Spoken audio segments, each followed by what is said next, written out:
His opponent decided to oppose it.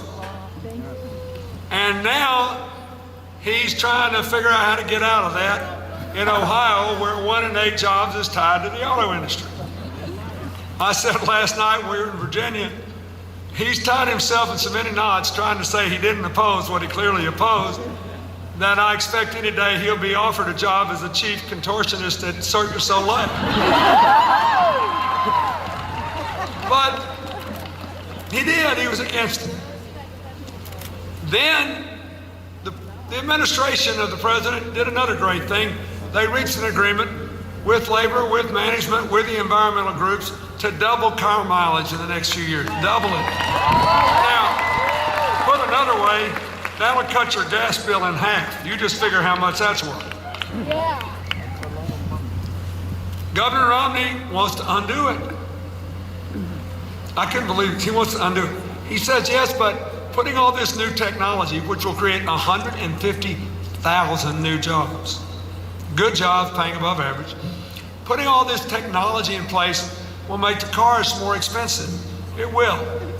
Maybe they'll cost $1,000 more, maybe $1,500 more, but on average, every car will save $8,000 in lower gasoline costs. You come out way ahead.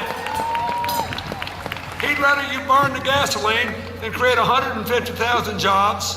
You save the money, and we can save the planet together. I think Barack Obama made the right decision.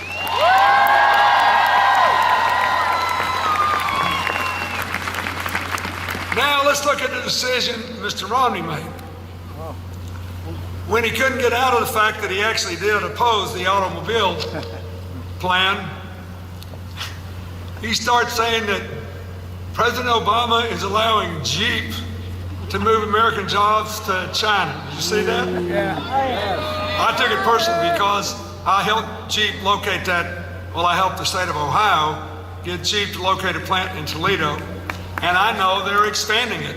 They're putting $500 million in it. They're going to produce new lines there. I know they're expanding in Michigan. And it's just not true. They made a lot of money so they can reopen a plant they closed down in China to sell Jeeps there, because Jeeps are heavy. You can't afford to ship them from here to China. But they're expanding in America. So when Jeep said it wasn't so, they kept making the charge. When Chrysler said it wasn't so, they kept making the charge. Even General Motors said, this is not true. They doubled down on the charge, and then they pointed out that Jeep is owned by Chrysler, is owned by Fiat, or they have. So then the charge became, the president is working with the Italians to move jobs to China. A few days ago, come after the Irish, and I'm toast. Now we're laughing, but it's absurd. Is that the kind of decider-in-chief you want? I don't think so. The guy got caught red-handed saying something that wasn't accurate. But we all make mistakes, and it's not a lie unless you know it's not true when you say it. Now, when I was a kid and I got caught with my hand in a cookie jar, I'd sort of turn red, shrug my shoulders, and take my hand out of the cookie jar. He's grabbing for more cookies. I like Barack Obama as decider-in-chief better.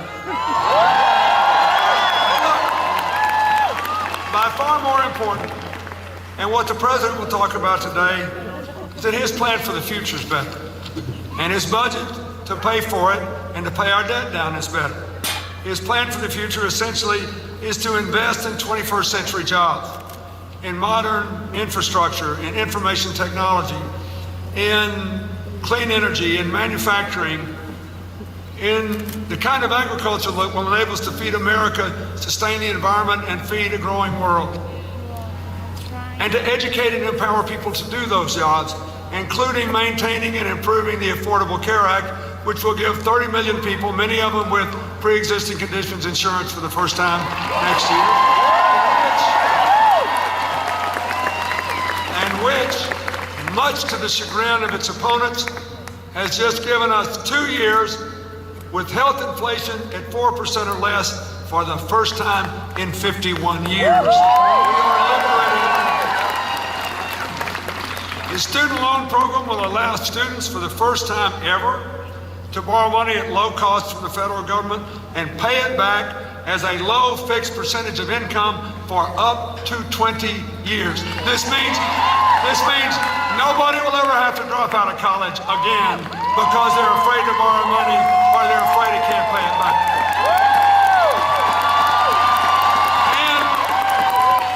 And he's offered us a budget based on arithmetic that has $2 in spending cuts for every dollar of revenue increases, all the money to come from people like me. I love saying this.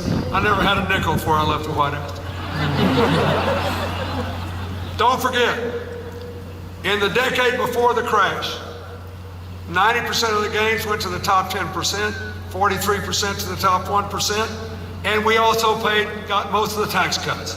All we're being asked to do is to kick back in a little money by paying what we paid when I was president, and upper income people did just fine, but it was the only time in the last 30 years that every quintile, that is the bottom 20%, the 40%, the 60%, the 80%, in percentage terms, your income went up just as much as the top 20%, and we were all growing together. That's what President Obama wants to do. Now, if you look at his opponent, he says, no, we need to do what we did under President Bush.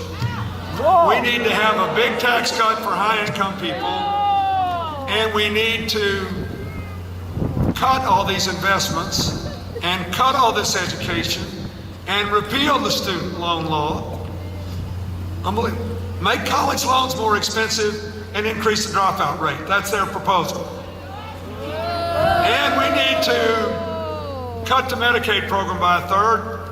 Just helps poor kids, most of them in working families.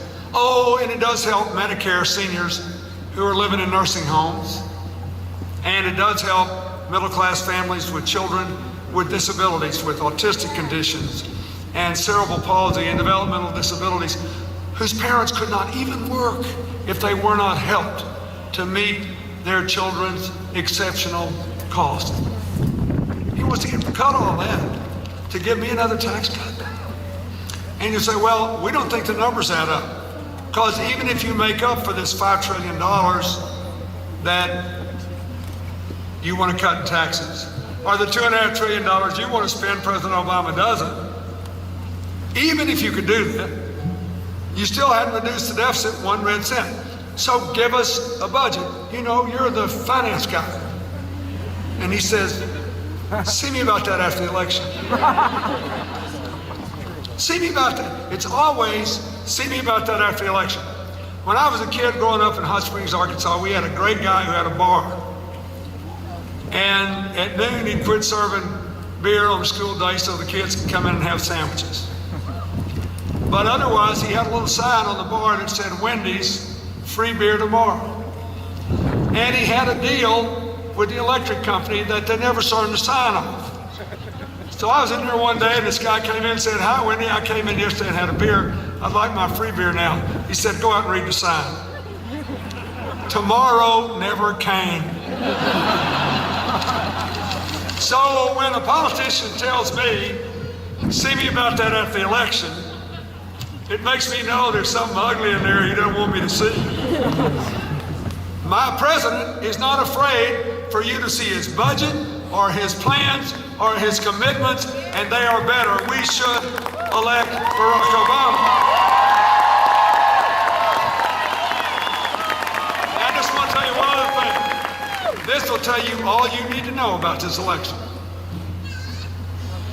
Governor Romney says if he is elected, people will be so elated.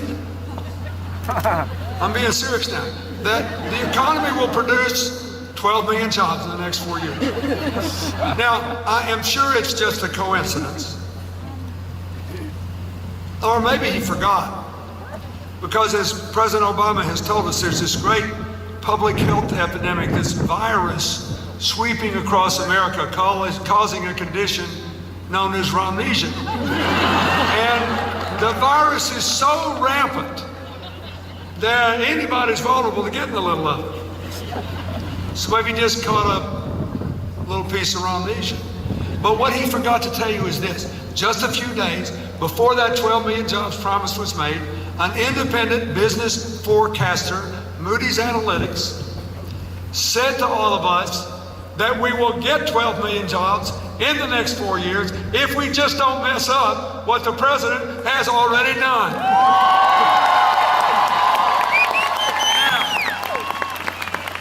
Because I want us to grow together, not apart.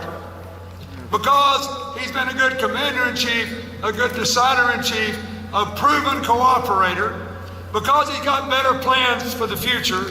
Because you and your children and our country will be better off. I strongly recommend that we re-elect the next President of the United States, the current President